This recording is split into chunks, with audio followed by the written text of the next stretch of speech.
Okay, so we're diving into something you all sent our way, Cyber CISO Marksmanship, Mm-hmm. from what, like last year? 2025. 2025. Okay. Okay, so hitting the mark in cybersecurity leadership. And we're talking real-world stories from some seriously experienced CISOs, right? Yeah. And our deep dive today is all about pulling out those golden nuggets of wisdom around what really makes for strong and effective cybersecurity leadership and governance. Consider this your fast track to battlefield knowledge. Yeah, And the front lines. yeah, exactly. Absolutely. So instead of wading through you know page after page of theory, this book really takes a storytelling approach, Mm-hmm. which I appreciated. And it's written by Ken Dunham, James Johnson, Joseph McCumb, and Jason Elrod, with Mark Deberty's editorial expertise. And they're laying out, those practical, sometimes, down and dirty strategies that they've actually used to lead their teams to tackle risk head on, Mm-hmm. to navigate, the regulatory maze and to build really robust security programs. So it's like straight from the trenches kind of. Yeah, from the horse's mouth. Yeah, yeah.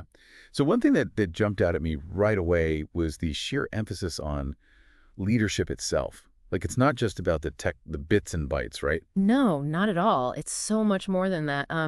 The book really underscores that a CISO's number one priority is leading people and guiding the organization.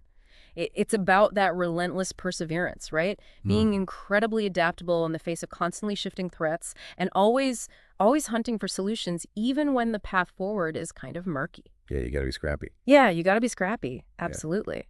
And there's this really powerful example early on. There's a CISO who walks into a company and cybersecurity is completely missing from their risk management framework. It's not even there. Wow. So like their first mountain to climb is just establishing who is even responsible for managing the cyber risks. So right there you see leadership is so much bigger than just managing a security team. It's like a fundamental thing you'd think would be there, but it's not. Right, exactly. Yeah. You got to start somewhere. So how does the book talk about the CISO's role in influencing the broader company, beyond just leading their own team? Yeah. It really hammers home the need to tightly align cybersecurity initiatives with the big picture business goals and the risk appetite of the organization. So when security is seen as an enabler for success rather than just like a cost center, you're going to have a much smoother ride. Makes sense. And the book really highlights the value of leveraging those established security standards. Things like the NIST cybersecurity framework. That's a widely adopted set of, cybersecurity best practices and standards. And it's like a yardstick you can use to measure and communicate risk across the organization. I like that, a yardstick, yeah. Yeah, even if like the perfect standard doesn't exist for your specific situation, picking one and starting to implement it is way better than just operating in a vacuum. Yeah, like you got to start somewhere. Exactly. Every gap you find between your current practices and that recognized standard, that's a potential vulnerability. And then you've got a roadmap for improvement. That's true. That's true. Okay. So let's talk about the less glamorous but absolutely essential policies and procedures. What's the book's take on that? Yeah, they really emphasize that having well-defined policies and procedures is not a nice to have, it's a must-have. Yeah. And that's true even in like the baby steps of a security program. Oh, yeah. But they also point out this common dilemma. You need these documents to show you're compliant, but often the minute they're approved, you're technically not because you haven't had the time to fully implement everything. It's like a catch-22. It totally is. Yeah. A bureaucratic nightmare sometimes. So how do they recommend navigating that? So they have this thing called the sharpshooter perspective, Yeah. which is a really insightful way to look at it. They suggest building in an adoption period for new policies. So it gives you a realistic time frame for achieving that full compliance. Like, for instance, if you're rolling out a new policy around multi-factor authentication, you can separate that high-level policy statement, your commitment to strong authentication from the nitty-gritty details of how and when different systems will implement it. The policy sets the intention, and then you have a phased rollout of the actual controls. It's a practical approach, for sure. It is. It's acknowledging the human element in all of this and fostering buy-in rather than just resistance right off the bat. Right. Which is, that's something that any leader implementing change has to deal with, for sure. Okay, so the book also touches on the art of influencing even when you don't have direct authority, which is like key in cybersecurity, right? It's huge, Yeah. especially in cybersecurity. Yeah. The authors really highlight being able to communicate the value of cybersecurity to executives and the board, but doing it in a way that resonates with them. So ditch the jargon. Use relatable stories, real-world examples, things that are specific to your organization. Yeah, so like less technical, more big picture, Exactly. It's about painting a picture with data showing the successes, the breaches you prevented, but also the ongoing challenges, and how security investments are either protecting assets or preventing potential, financial or reputational damage. Hmm. They even say if your organization doesn't track security metrics, just starting a metrics program shows proactive leadership. Well, that's interesting. Yeah, just getting that ball rolling can make a big difference. So how do you even get on the board's radar in the first place? Hmm. Because cybersecurity can sometimes feel like it's competing with so many other priorities. Yeah, that's a good point. The book suggests getting creative and finding those natural opportunities to engage with the board. So one example is leveraging the requirements of standards like ISO 27301, which often mandate regular security updates to senior management. So there's your in and ring. There's another great story about a CISO who got board approval to hire a data protection officer. But they didn't just ask for headcount. They tailored their proposal to the board's concerns, understood the individual perspectives of the board members, and got key stakeholders on board beforehand. Smart. And then they kept the presentation streamlined, focusing on business impact and putting the technical details in an appendix for those who wanted to dive deeper. That's brilliant. Yeah. The takeaway is speak their language, respect their time, and show you get their priorities. So true. All right, let's talk budgeting, which is an area where I'm sure many security teams feel like they're constantly battling for resources. So what insights does the book offer on that front? Yeah, they emphasize justifying those expenditures in clear business terms, especially when you're up against revenue-generating projects. Right. There's this great example of a CISO who used a business continuity exercise to demonstrate the risks of having data centers too close together geographically. Oh, wow. Yeah. And they made a compelling case for investing in a more resilient, geographically diverse infrastructure. Smart. It really drove the point home. The book also touches on those organizational silos, like a security team getting moved out of IT and then having to figure out where their budget even is. Oh, man. Right. And then there's a cautionary tale where the VP of IT had already spent the budget for hard drive encryption, which was supposed to be a key security control. Oh, no. Yeah, emphasizing that security needs to be baked in from the start, not an afterthought. Absolutely. So let's move on to navigating the complex world of organizational politics and personalities, which can be tricky. Yeah, the book acknowledges those silos of excellence where individual teams are great but don't collaborate well, and then you've got internal politics that can really hinder security progress. So they stress building relationships and fostering trust across teams. It's all about communication. It really is. And they have this story about an executive who refused to talk to a consultant because they were seen as low on the food chain, which shows that influence goes way beyond titles. Yeah, for sure. They have this great sharpshooter tip, which is to foster an environment of truth and transparency. Love that. Right. It's Yeah. about creating a space where people can speak openly and honestly. Okay, let's shift gears now to building that strong cybersecurity foundation.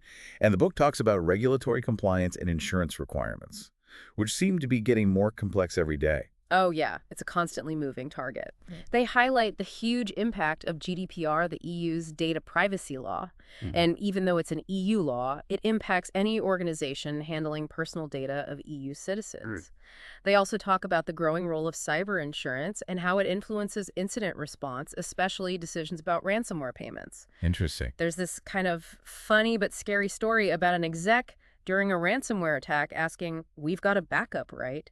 Which shows how basic business continuity and disaster recovery planning can get overlooked. It's like the first thing you should be thinking about. Exactly. Should be front and center. Yeah, Okay, so where do cybersecurity frameworks fit into this foundation? it's a good question. They're advocates for adopting recognized frameworks like NIST CSF, and they point to the Capability Maturity Model Integration, or CMMI, as a way to assess and improve security operations maturity through, well-defined processes and documentation. And they have a story about a client who wanted a global NIST CSF assessment done in 60 days. Wow. Yeah, super ambitious. It really highlights the need for client commitment and a high level of trust to pull that off. 60 days, that's crazy. It is. They also talk about this misconception where an IT director thought basic security functions like detection, alerting, reporting, and logging meant they were at level 4 or 5 maturity in CMMI. So it shows the importance of really understanding these models. It's not just about checking boxes. Exactly. It's about truly integrating these principles. Communication seems to be a big theme throughout all of this, Yeah. especially when you're trying to explain cyber risk to different parts of the organization. Totally. The book talks about bridging that gap between perceived risk and actual security posture. And they have this example of an offsite workshop where IT staff rated security much lower than senior management. So clearly there was a disconnect in understanding the real risk. Yeah, a big one. They also highlight the value of standardized methodologies like IMIRE, ATD&CK, and the Lockheed Martin cyber kill chain to define and communicate about attacks. It gives everyone a common language. I like that common language. Yeah, it breaks down complex concepts into understandable steps. So when it comes to designing security roadmaps, it's easy to feel like everything is critical and needs to be done now. Right, it can be overwhelming. They caution against that everything is important, trap and stress prioritizing your efforts. There's a good story about a CSO at a Department of Energy site who had a 100 list of security items. And their key was evaluating each item based on its importance. The labor needed, the costs, and the time frame. And getting buy-in from the top, the site manager in this case. Okay, makes sense. So let's dive into the practicalities of defending the enterprise. The book covers a lot of specific security measures, starting with something we all deal with, external websites and webmail. Yeah, they highlight the dangers of unmonitored external websites, especially web forms that can be vulnerable to injection flaws. Uh-huh. And it's about balancing business needs like marketing with security risks. It's a tough balance. It is. And they talk about blocking personal webmail on company devices because they saw a pattern of phishing attacks coming from personal accounts. So it was a data-driven decision. That makes sense. Okay. Okay, access management. It seems basic, but it's often a source of vulnerabilities. What are the takeaways there? It's all about timely and effective termination of access when someone leaves the company. Any delay is a huge risk. They have an example where HR consistently failed to notify IT about departures leading to audit findings and ex-employees still having access. Oh, wow. Yeah, they ended up needing a whole consulting engagement to fix it. So the lesson is don't underestimate access management. So true. Vulnerability management. It seems never ending. What's their take on that? They make the point that scanning for vulnerabilities is just the first step. The real work is in remediation. And they emphasize collaboration between security and operations teams. There's a story about security analysts just dumping scan results on operations with snarky comments, which obviously didn't help. Yeah, not a good approach. So they stress that vulnerability management should support operations, helping them maintain stable systems. And shared metrics and clear communication are essential. It's a partnership. Exactly. Working together toward a common goal. Okay, MSSPs, managed security service providers, have become pretty common. What do they say about using those effectively? They talk about using MSSPs for things like alert triage to help with alert fatigue, but they stress finding an MSSP that's a good fit, whose processes and tech align with your existing tools and playbook. Oh, okay. There's this story about an MSSP analyst who was impressed with the client's in-house security tools, so it suggests a good partnership is possible if expectations are clear. Yeah, you got to be on the same page. Absolutely. It's about viewing the MSSP as an extension of your team. Vendor security and third-party risks are a big deal these days. What are the key insights there? It's all about thorough due diligence before onboarding any vendor. Understanding their security posture and the security of their subcontractors and partners. There's this crazy story about finding thousands of files from other companies on a new vendor's secure file transfer system because the login credentials were easy to guess. Yikes. Yeah, huge red flag. They also had an incident where a third-party breach impacted an acquisition, highlighting those hidden interconnected risks. You really have to vet everyone. Absolutely. You're only as strong as your weakest link. Okay, security awareness training. We all go through it. What works and what doesn't. They break it down really well. Things that work. Strong support from senior management, relevant content delivered in realistic chunks, timely reminders, the ability to test out of modules, and getting employee feedback. Those all make sense. Things that don't work. Public shaming, long generic modules, a one-size-fits-all approach. Yeah, that makes sense. They also push for a strong see something, say something program. Okay, so incident response. What are the key lessons there? Having well-defined and tested incident response playbooks is crucial. Along with strong continuous security monitoring, they talk about the challenges of investigating incidents with limited log retention. Like, they found Mimikatz on a server, but the logs only went back 6 months. Oh, no. Right? It turned out to be linked to a pen test from 18 months prior. So the lesson is make sure your log retention is adequate. That's a good point. What about disaster readiness planning, business continuity, and disaster recovery? Those plans are critical, and you have to test them regularly. They talk about an exercise that simulated a data center outage, which led the company to go cloud first. That's a big shift. It was, but it made them more resilient. They also found 5-year-old backup media in an environment with a 3-year life cycle policy. Oh, wow. Yeah, so it shows you can have a process, but it needs to actually be functional. So true. So true. Digital transformation and modernizing infrastructure are big topics. What's their take on that? They talk about the move to cloud-first strategies and hybrid cloud architectures for scalability and resilience. But security has to be an ongoing, iterative process. There's an example of a company going cloud-first after a major data center failure due to deferred maintenance. And they highlight the importance of testing remote work capabilities as part of disaster recovery planning. That's a good point, especially these days. Absolutely. It's all about adapting to the changing landscape. Hmm. Okay, the final section we'll cover is their recommendations for handling really tough situations when you have to stand your ground. Okay, so those moments when it gets really real. Exactly. It's about ethics and professional responsibility. They talk about upholding those principles even when facing pressure. There's a story about a CISO at a DOE facility who refused to grant unauthorized access to classified data, even with threats coming their way. Wow. And in the end, they were right. They also stressed documenting everything in these situations. It's like cover your bases. Absolutely. You need a record of what happened and why. What about dealing with problematic vendor contracts? They say to watch out for outdated or risky clauses, especially in old contracts. Review them regularly, involve legal counsel, and negotiate during renewals. One company found an 8-year-old contract requiring them to use an insecure remote access app. They had to negotiate hard to switch to something more secure. That's rough. It can be. And finally, they discussed the need for granular access controls going beyond basic role-based permissions. Okay, more fine-grained control. Exactly. It's about identity as the new security perimeter. There's a CISO in a hospital who realized that role-based access wasn't enough, especially for sensitive patient data, so they moved to a more granular approach. Makes sense. So overall, it seems like this book, Cyber CISO Marksmanship, really drives home the point that being an effective cybersecurity leader in today's world takes a lot more than just technical skills. Absolutely. It's about strong leadership communication and strategic thinking.